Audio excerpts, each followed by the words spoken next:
Hello ka parokya. Aduna na sad kita hisgutanan ka mahitungod sa liturgical music. Kini ang part 2 nga application sa himaya sa Dios.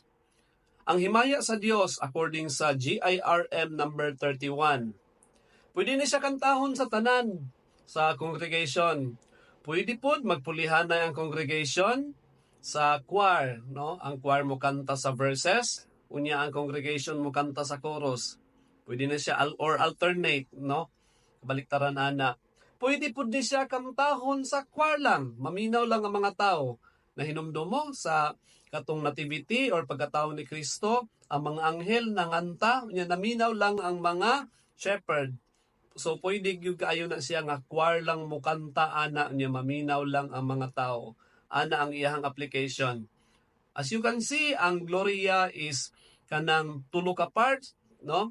Ang Amahan ug ang Anak ug ang Espiritu Santo. Make sure nga kung ikaw ang musikero, ma-interpret nimo na ang tulo nga lahi ug karakter, no? Dili pwede nga ang kinaskasan nimo sa Amahan nga part maura gihapon didto sa imuhang Anak ug sa Espiritu Santo o ang tinugtugan nimo sa organ maura gihapon. Kinahanglan na ay managlahi nga karakter ng tulo.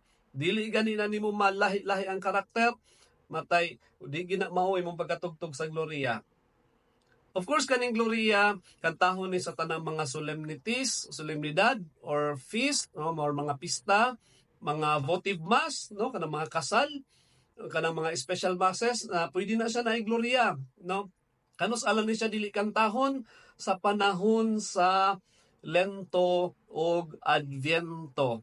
Pero special masses gani kantahon gyud ng Gloria.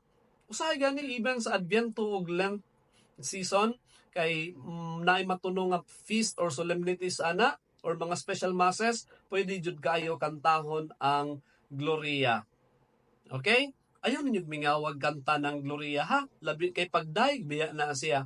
Kana lang, God bless.